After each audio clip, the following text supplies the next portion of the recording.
Hi, my name's Art Boyd. I'm part of a family tree farm here in the state of Missouri. Part of what we do with a tree farm is to sustainably manage the forest, and we do forest stand improvement. We also do carbon sequestration as part of our operations, but an important aspect of what we do is to address the dead and dying trees and the trees that are on the ground, and we convert them to firewood. We're not a big operation, but I've worked on some ideas that could be helpful to folks with a homestead or people that are in the business of processing firewood. What we're showing today is a series of pieces of equipment that basically make the harvesting more efficient and more fun, but also tends to be carbon neutral in that we eliminate the gasoline for the pickup truck and for the chainsaw and other miscellaneous items, wood splitter, and work instead from a renewable energy source and a self-powered portable power supply. So that's what we're going to talk about today, and I'd like to introduce you to several innovations that we think makes the whole process a lot of fun. For the foundation of the equipment, I've selected the Kandi Cruiser golf cart, and this is an off-the-shelf electric all-terrain golf cart, as they say at Kandi. One of the additions to this cart to make it more self-contained is to add 4 solar panels, which gives it a total of 500 watts of solar charge capability. So essentially you park the cart in the sun and it'll recharge itself. If you completely depleted the battery, it would take 2.5 or 3 days of sunny weather to bring it back. However, the way I use the cart, and most people use the cart, you only use a portion of the battery charge, and the day's activities tends to match the available sunshine. Since being converted to solar energy, this cart has never been plugged in, and that's been about 6 months. And I've converted a total of 14 carts, combination of EasyGo MX carts and Kandi carts to solar, and all of the folks that have dealings with them have had that same experience. They just don't generally plug them in. Well, at the core of this portable power supply solar system is the lithium-ion battery that comes with the cart. Kandi offers both a lead-acid and a lithium battery, but I went with the lithium battery because of better longevity and a bit more capacity. This has basically 7 to 7.5 kilowatt hours of electricity stored, and at full charge the cart has a range of about 40 miles, and this one has a cruising speed of 25 miles an hour. The solar panels add about 10 to 15 miles to that range, but really the way people generally use the carts is to do things on the homestead, and you might be traveling 5 or 6 miles in the course of a long day, and the other available energy can be used for running the wood splitter or running chainsaws or whatever you need. Underneath the back of the cart is a cargo area with a flip seat, so we can carry 4 to 5 people comfortably. With the flip seat down, underneath the rain cover here I've installed the other part of the core of the system, which is the inverter. This inverter is rated at 4,000 watts. It can peak at 12,000 watts for a few seconds, so if you have startup loads like the wood splitter, it can take care of that for you. Since it's producing 110 and 240 electricity, we have an outlet on the side of the cart here.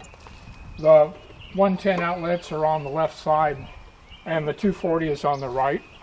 And there's sufficient power from the cart to back up my home if we have a power outage. 7 kilowatt hours won't run everything in the house for weeks at a time, but for an overnight power loss, we can run lights, plug loads, we can run the well, which is a very big deal, and so we can have water and data and security, anything we want refrigeration, cook stove that's electric. All of those can be powered by the cart. So it's a pretty versatile piece of equipment. The fact that it's portable, of course, adds to the utility of the cart. Well, along with the theme of not using petroleum to harvest firewood, cordless saws have a really great niche in terms of cutting logs and getting rounds for the wood splitter. Of course, one of the downsides to a cordless saw is that eventually the battery goes dead. But it's a pretty straightforward proposition if you have a spare battery to change them out. And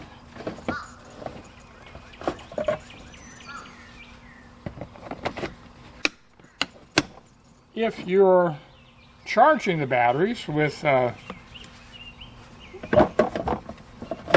cart, using the inverter and the solar panels, then you've got a battery recharging while you use the other one in the woods.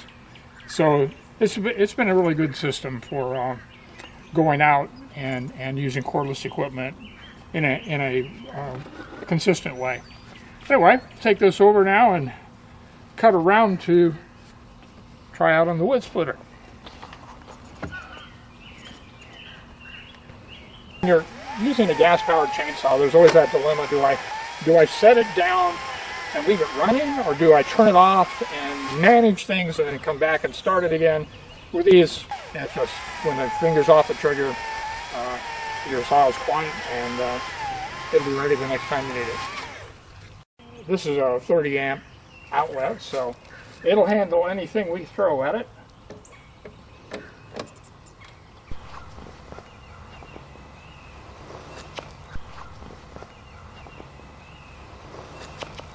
Well, for portable electric power, there's nothing like having a power supply available and having that for running the electric splitter.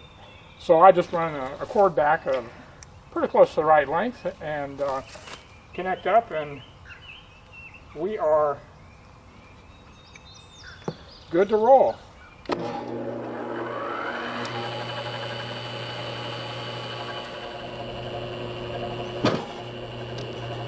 One of the things you'll notice about the SuperSplit is that it has about a 3-second cycle, which makes it quite a bit faster than most hydraulic splitters. The other thing is to be able to have a conversation while splitting wood is kind of a plus. It's kind of a novelty, really. I like to handle the wood as seldom as possible, so I tend to park the cart in front of the splitter, and that way I can just toss from one to the other.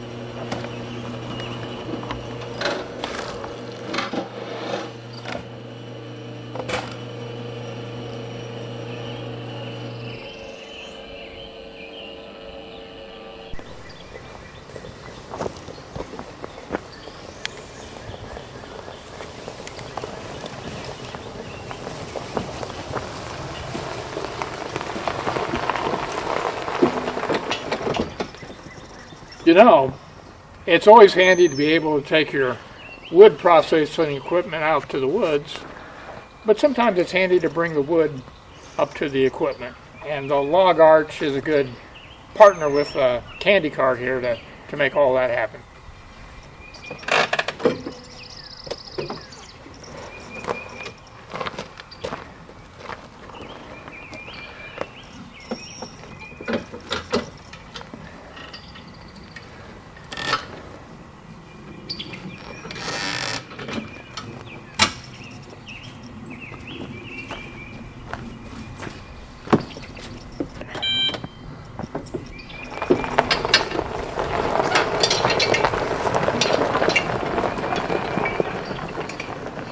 Well, for the bigger logs, Dave has provided his Husqvarna corded chainsaw, and of course we're running the cord back to the cart, so we've got a power supply at 120 volt.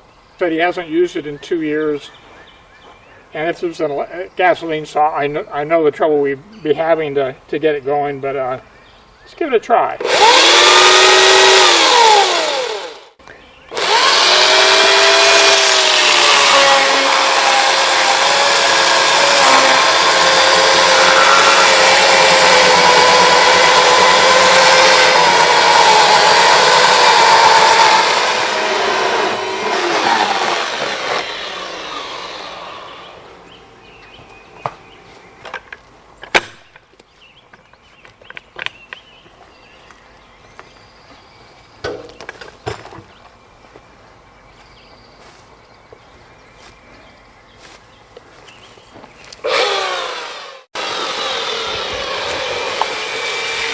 This Husqvarna is what we in the business call a legacy piece of equipment now.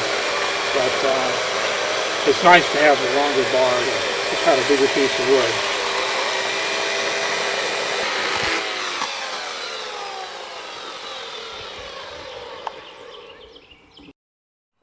Well, with that cut, we've got probably an 18-inch round, and I'm thinking maybe 150 pounds. And of course, I could lift it up there if I wanted to, but if you do a day's worth of that, it gets pretty tiring. In fact, for me, after one, it gets tiring. So I have an alternative I'd like to show you, which will let me get it up on the tray, hopefully, and we'll see what happens from there. I'll be right back.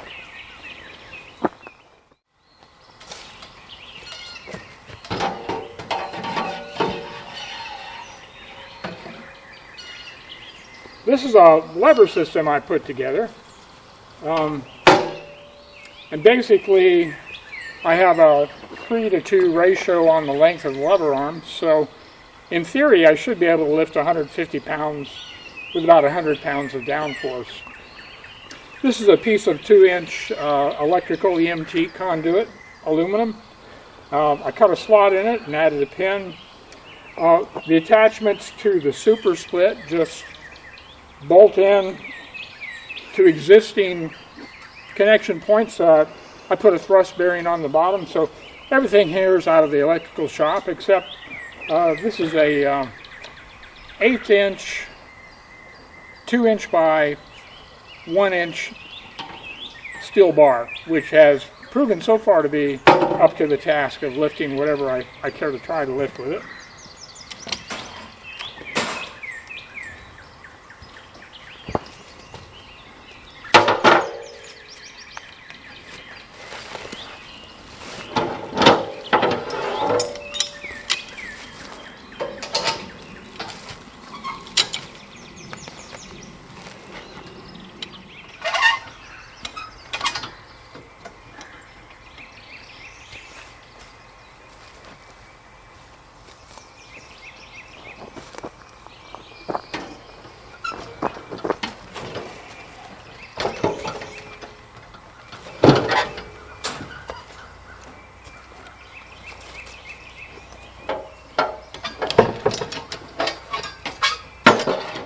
It's still a bit of a work in progress, but I think that would have been beyond my interest in hefting it up on top of the table.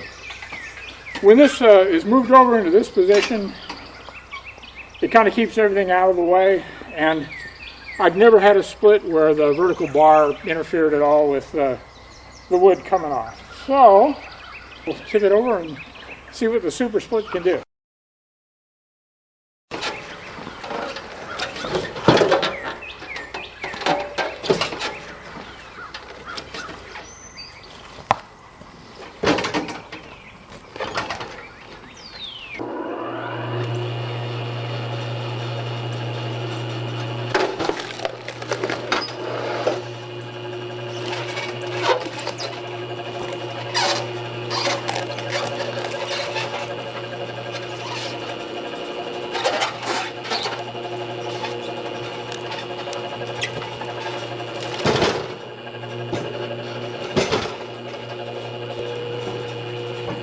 Wow.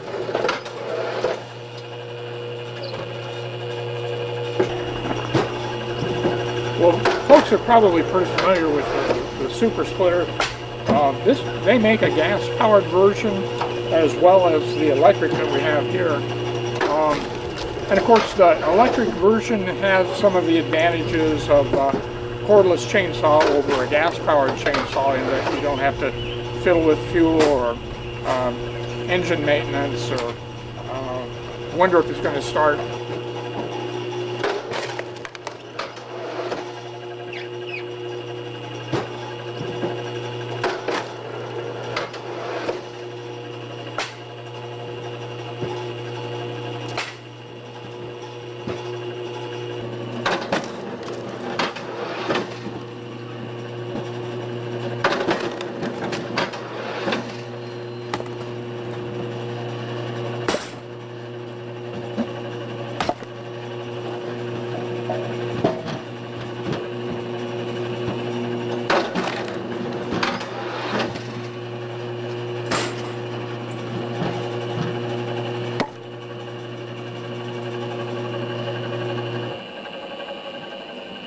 And there's something about this whole process of working with electric equipment and working with the SuperSplit, and that is what would otherwise be a noisy, tiring task is really kind of fun. And I have to say I've gotten a lot of enjoyment from working on different aspects of putting the system together. I haven't gone through a full firewood season yet with everything, but that'll come next year. I usually prefer to harvest my firewood when there's snow on the ground, so this is a novel to me here. I'll be working in the springtime.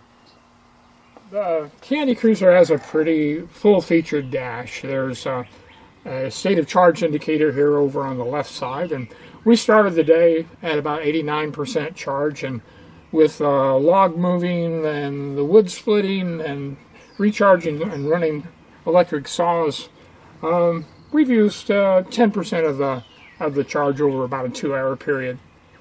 The center shows a speedometer, and there's also an indicator as to whether you're in neutral, forward, or reverse. And in reverse mode, you actually get a backup camera that shows what's going on behind you. Over on the right side, there's an ammeter and a graphic showing the load on the battery, both coming and going. Oh yes, and the cart has a horn. And there's also a voltmeter in the lower right corner, so you can kind of keep track of what's going on with the battery. Other controls, there's a provision for a winch to go in and out and a place to mount it on the front. Emergency flasher, headlights. It has turn signals and also brake lights, so I can go out on roadways. It's actually been designed as more of a UTV, a vehicle capable of on and off road utilization. And so it's a very versatile vehicle, and I put a farm triangle on the back of it. Given the suspension and the capacity of the trailer hitch and the ground clearance, it really can handle itself well off the beaten path. This cart has handled every load and every hill we've thrown at it. Once the cart is converted with the inverter and the solar panels, I rename it as a soul cart. Well, I want to thank you for spending some time with us in this YouTube video. And by the way, I'm in the configuration that I would go out into the woods to process firewood. I've spent some time in Australia racing solar cars, and in Australia, in the outback, they have road trains, and this is the Ozark Mountain version of an Australian road train.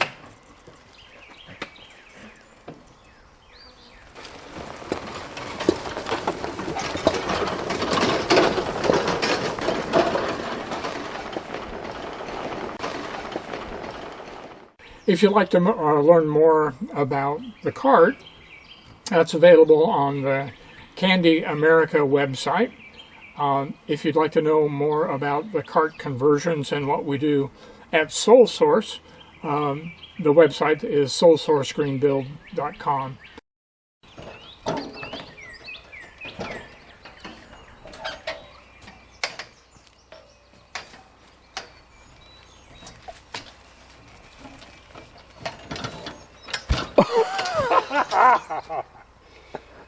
Let's see.